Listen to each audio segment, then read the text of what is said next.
Hello and good evening. You're watching AWANI Tonight with me, Hafiz Marzukhi. Petronas net profit saw a 32% decline in the financial year ending December 31st, 2024. It recorded 51.1 billion ringgit in net profit last year compared to 80.7 billion ringgit the previous year.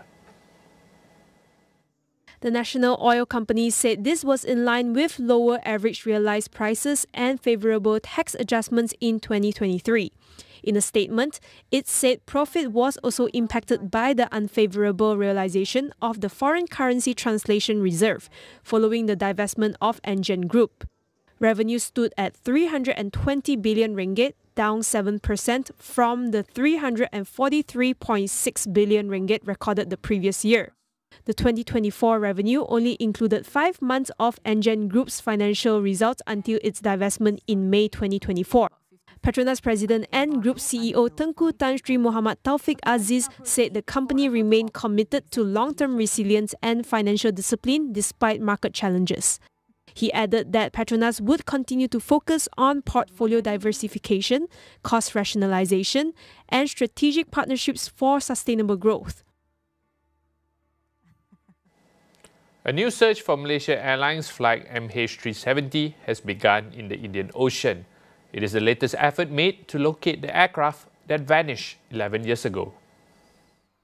Private marine exploration company Ocean Infinity's deep-water support vessel, Armada 7806, arrived at the search site 1,500 kilometers off the coast of Perth over the weekend. According to the Telegraph, autonomous underwater vehicles were deployed within hours of the ship's arrival and have begun detailed scans of the ocean floor.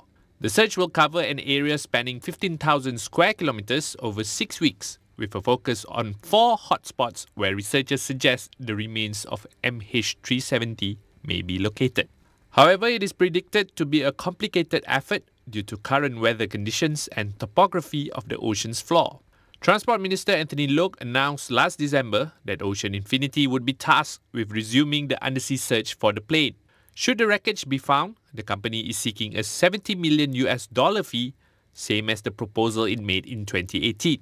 MH370 disappeared on March 8, 2014, while en route from Kuala Lumpur to Beijing with 227 passengers and 12 crew members on board, becoming one of the greatest mysteries in aviation history.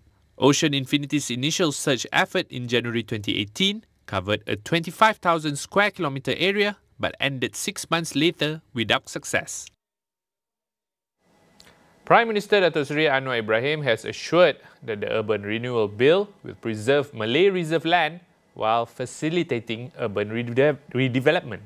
Addressing the Dewan Rakyat, he dismissed concerns that the bill will deprive Malays of their land rights, calling it a strategic move for economic growth. The bill, expected to be tabled this year, aims to speed up redevelopment by easing en bloc sale rules. Currently, under the Strata Titles Act 1985, an en bloc sale can only proceed with 100% consent from owners. The proposed changes would lower this to 80% for buildings under 30 years, 67% for those over 30 years, and 50% for unsafe or abandoned properties. Anwar cited Razak Mansion as a successful redevelopment model and highlighted his government's move to designate 50 acres of Bandar Seri Malaysia as Malay reserve land, a first since independence. The appointments of Vice-Chancellors and Deputy Vice-Chancellors at public universities follow strict legal procedures, says Higher Education Minister Datuk Seri Zamri Abdul Kadir. He assures that such appointments were made according to the Universities and University Colleges Act and not based on political factors. Jadi dia perlu melalui pelbagai saringan.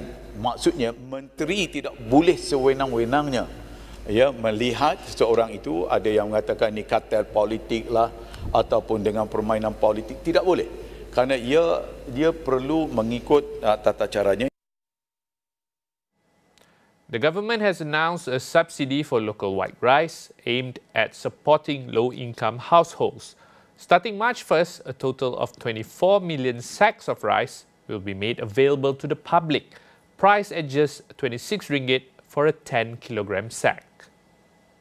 The initiative, with an allocated budget of 150 million, is expected to benefit approximately 400,000 households, including 77,000 heads of hardcore poor households.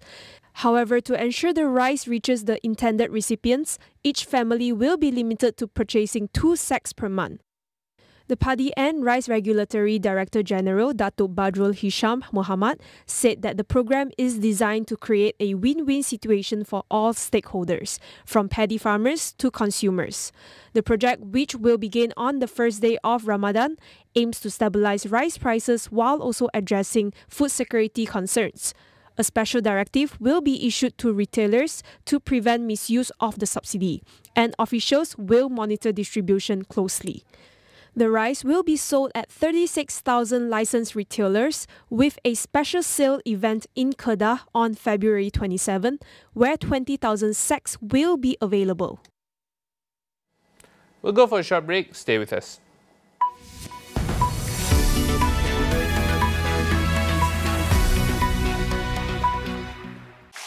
Rambut gugur lagi?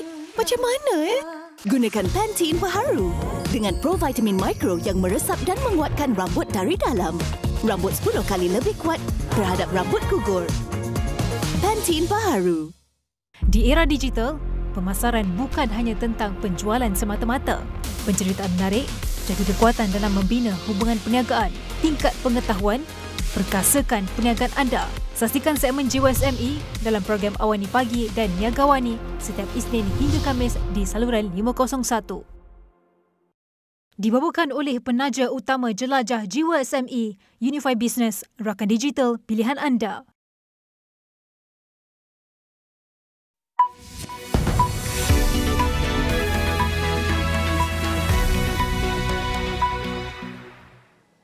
The US joined Russia in voting against a Europe-backed resolution at the UN General Assembly that names Russia as an aggressor state and calls on it to withdraw its troops from Ukraine.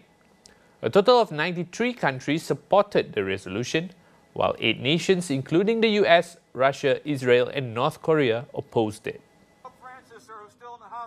The voting took place on the 3rd anniversary of Russia's invasion, and as US President Donald Trump hosted French President Emmanuel Macron in Washington. The US later backed its own resolution at the UN Security Council, calling for an end to the conflict, but omitting any direct criticism of Russia. The Security Council resolution was passed with 10 votes, while 5 countries, including France and UK, abstained after their attempts to amend the wording were vetoed. The US has rarely been at odds with its European allies. The growing divide follows Trump's decision to open direct negotiations with Russia on ending the war, while excluding Ukraine from the preliminary talks last week. The US choosing to vote alongside Russia and diverging from its European allies is unprecedented in recent times. Julia Rocknifat from Taylor's University examines this move by the Trump administration. With President Trump taking over the White House, I don't think there is anything to be surprised about, and he was pretty much upfront about what the contours of what he's going to undertake once in power.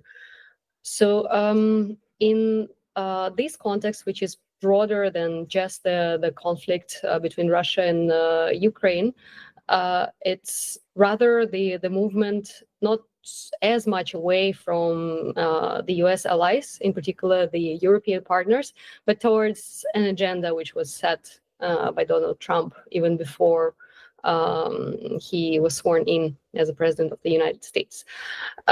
So not as much maybe as a realignment that we're talking about as President Trump pursuing the line that he deems fit for the United States in foreign policy, in line with his MAGA, Make America Great Again, and thus putting more priority into what's going on inside of the United States and pursuing this as a part of this agenda to stop the conflicts that became a black hole, a drain for the US resources.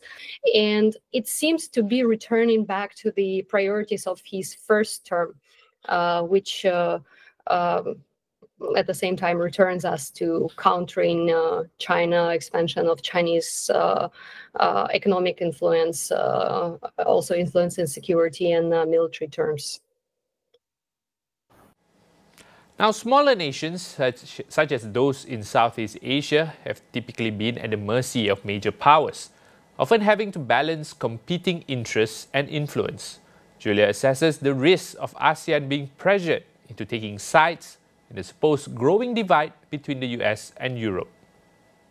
From our point of view here in Southeast Asia and in Malaysia, we've looked at the EU and the European countries broader than EU, and at the US as one side, as a divide, as the parties that take one stance on a variety of matters.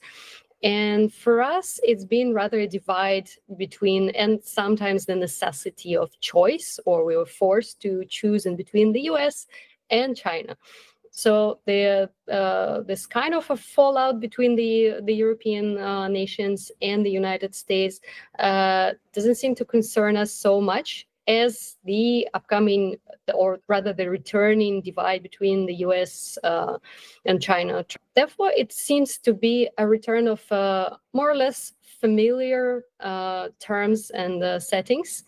And probably it is a better news for us, because during the previous administration under Joe Biden, the position of the United States was such as to also engage other regions, including Southeast Asia, more into the issues concerning Ukraine and some other issues which are, though important on the international scale, regionally they would be less important for us. So, for example, while Malaysia has its own stance in the international platforms like the United Nations, and by the way, we voted for the resolution proposed by Ukraine and backed by the European partners. But for us, it's more about standing for the moral and ethical values, upholding the international law, than siding with anyone in particular. Meanwhile, French President Emmanuel Macron says a truce between Ukraine and Russia could be on the cards in the coming weeks. However, he adds that any peace deal in Ukraine must not be in surrender of the country and be backed by security guarantees. Macron said he had spoken to 30 other European leaders and allies, many of whom were willing to be part of security guarantees for Ukraine. One of the best ways to secure a US commitment to Ukraine's sovereignty, he said, would be through a deal on critical minerals currently being negotiated by Washington and Kiev. He also revealed he was working with British Prime Minister Keir Starmer on a proposal to send troops to the region. At a joint press conference following his meeting with Macron in Washington, US President Donald Trump said the cost and burden of securing peace in Ukraine must be paid for by European nations. He added that he would visit Russia to meet with President Vladimir Putin once a ceasefire deal has been agreed upon.